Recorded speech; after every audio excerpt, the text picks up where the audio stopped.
ఒకప్పుడు ఐటీ మాట్లాడేవాడిని, ఇప్పుడు deep technology మాట్లాడుతున్నాను. ఈ విషయం మీరందరూ గుర్తుపెట్టుకోవాల్సిన అవసరం ఉంది. ఐటీ అనేది ప్రారంభం. ఈ రోజు ఆర్టిఫిషియల్ ఇంటెలిజెన్స్ రియాలిటీ. ఈ రోజు ఇంకొక స్టెప్ ముందుకు పోతే ఒకటి డేటా మొత్తం భవిష్యత్తులో ఒక సంపద. ఎవరి దగ్గర ఎక్కువ డేటా ఉంటే అది కూడా డేటా ఎక్యురసీ ఉంటే దానివల్ల ఎన్నో ఆర్టిఫిషియల్ ఇంటెలిజెన్స్ లో అవుట్కమ్స్ ప్రొడ్యూస్ చేసే పరిస్థితికి వస్తుంది.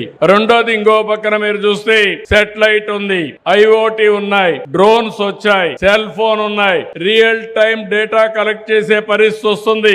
ఇవన్నీ కూడా అనుసంధానం చేస్తే మనం తీసుకునే నిర్ణయాలు కూడా పర్ఫెక్ట్ గా నిర్ణయాలు తీసుకునే పరిస్థితి వస్తుంది. అందుకే నేను చాలా సందర్భాల్లో చెప్పాను, మనం ఎంత కష్టపడుతున్నాం అనేది ముఖ్యం కాదు, ఎంత స్మార్ట్ గా పనిచేస్తున్నాం చాలా ముఖ్యం. టెక్నాలజీని ఉపయోగించుకుని ఎక్కడికక్కడ మనం పనిచేయగలిగితే తద్వారా మన ప్రొడక్టివిటీ పెరుగుతుంది.